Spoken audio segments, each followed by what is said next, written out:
Hey guys.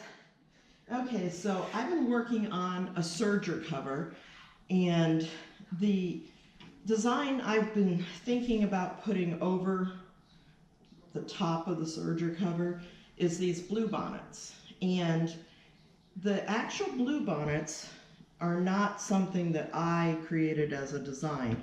They're Embroidery Library, and there's like 5 blue bonnets in each section.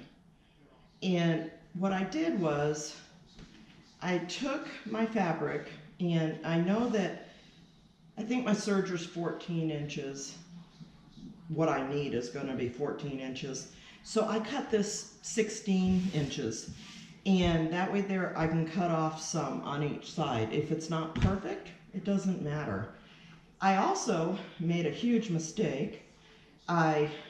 I always start in the center, and I worked my way down, and then I went back up. On this section here, the last 5, they took 80 minutes to sew out for these 5 blue bonnets. So every section is 80 minutes, and there's 3 of them. Also did not mark this. I just folded it in half. I knew where my center was, folded it in half. I knew where my center was. I started with my center in the center of the hoop, did the first design, moved it, eyeballed it, used the scanner, moved the designs around. But I do that a lot because I don't care if stuff is perfect. I never have. And these probably aren't perfect, but they're pretty darn close. And so if I really cared about it being perfect, I'll do what I'm going to show you how to. So I'm going to show you a new one that I'm going to start. I know this is 16 inches wide, so I need to go up halfway to mark this. Now, there's many marking tools. I don't care on this one because I'm going to do it on the back side, but I'm going to show you how I would do it if I'm doing the front. But I would do it on the back side because if I wash this, fine. If I don't, it can stay in. There's washable markers. You might want to do a test on a little piece of fabric if you're concerned. If it's an outfit you're doing, you can use the these are super washable, so I don't know. There's pencils that you can buy that are like chalk pencils. This is a rope, and it does chalk. Then there's actual pencils that you sharpen that are chalk. I looked, I don't have any of those left. There's Frixion that you can use, and you can buy these at Office Depot, but a lot of people find that when it gets, let's say my heaters go out and my house gets really cold, there is a possibility that the mark comes back. You iron these off on the Frixion. I have a bunch of these. I just don't use them. On this, I probably would. I would use it on the back side and nobody'd ever see it anyway. If you're using, making a purse or something that's gonna be lined and you're putting your marks on the back side, what's it matter? Nobody's ever gonna see it. This is gonna be the inside of the cover, so I don't care. This is water-soluble markers and the air-soluble. The best thing is a bar of soap. So the soap will wash out. It's not a big deal. So I know that I have to go up 8 inches, and my ruler is only 6 inches. So I'm just going to look on here at the 8-inch mark, and I'm going to make sure that the bottom of my ruler is equal to the fabric, and then I would just mark. And I would go all the way down this and mark 8 inches, okay? So if I go this way, it's not going to be as easy because I haven't straightened up this edge, but it'll be fine. If I'm off a little bit, I'm not concerned. Okay, so there's my 8 inches and mark. Then, the easiest way to figure out where the center is to fold it. There's my center right there. I can see the fold. I will just follow the line and put my mark. There's my center, okay? So there's my center. Now let me grab this smaller one. This is on the back of my fabric. So if I was gonna put this in the hoop, I'm going to look at that center mark I'm going to fold this in half, and this is the back of my fabric. I'm going to look at that mark. The hoop has, now this hoop I actually put the tape on both sides. These are called dime monster hoops. They had dime snap hoops, and they were not as strong as these. And I don't know which part, I think it's this, the magnetic part. If you had the original hoops, you can order just one side and replace. And I don't know if you had to turn in, I don't know any of that, because all of mine are the newer hoops. So if you go to buy these and you're looking on eBay, do not buy anything unless it has monster in the title. Dime is Designs and Machine Embroidery, and these are monster hoops, and they will fit the Brother machines. Anything in the Dream line, even the 1500s, anything that uses this part for the hoop, it'll fit. And I know I buy a lot of hoops on eBay, and as long as they fit the 1500, the 4000, and the different machines, I know they'll work on my Dream machine and my Luminaire. One thing I have found though is the newer hoops that the dealer sells, they're not as hard to get on and off.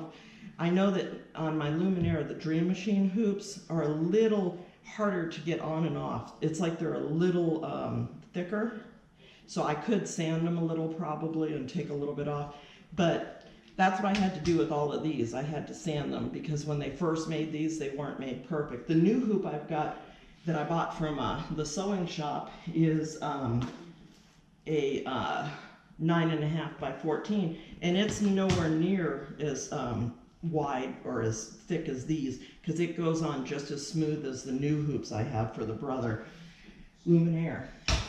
So I've got a small one. Now, if you don't want to, I'm going to show you the way I would do it. Now I'm going to go ahead and mark both of the sides on this.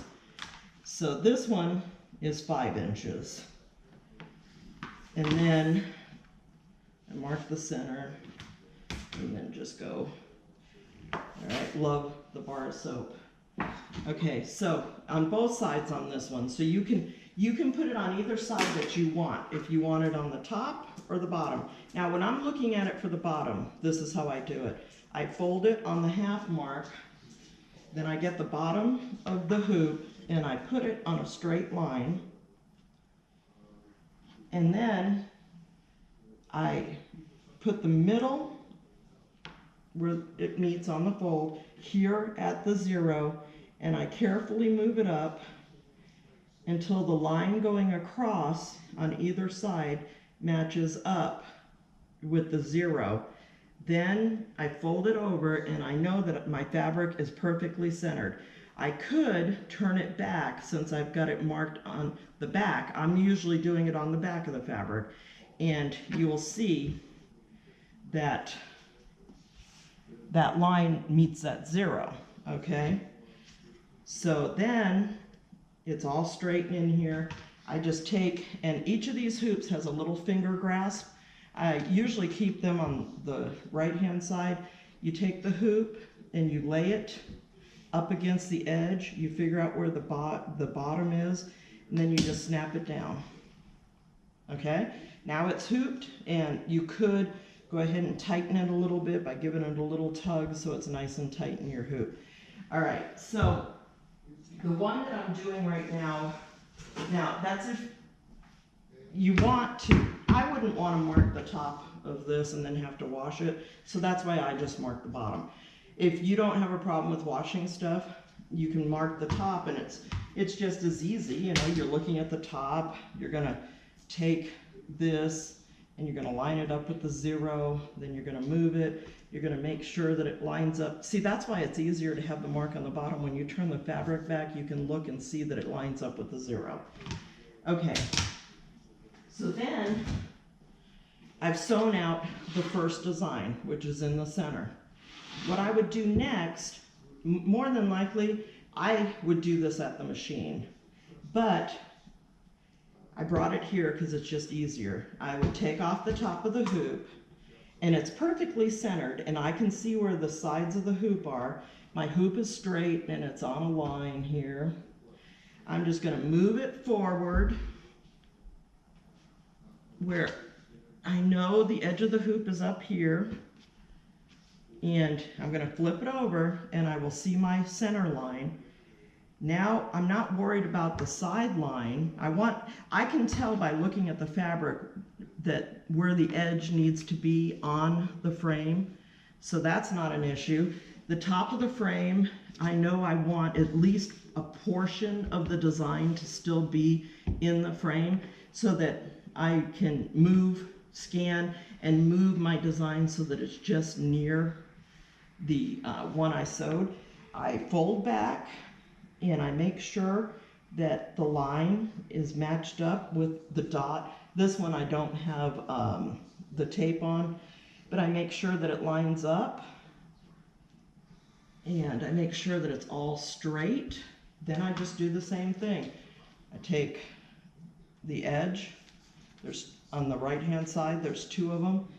Now when I put this down, it goes right in that line that held the fabric the last time, so I know I'm in the right spot.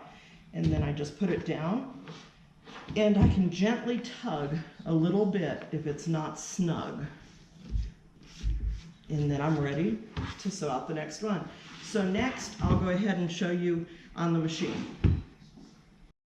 Okay, so as you see, the hoop is on my luminaire, and first thing I'm going to do is click on embroidery, and I'm going to bring up the design that I want to be my next design for my border, and it would be these carnations. So I'm going to say set, and then I'm going to say embroidery. Then I'm going to go ahead and scan the hoop. So this takes a couple seconds here. In Destiny, let me grab a hoop that I can put on there really quick.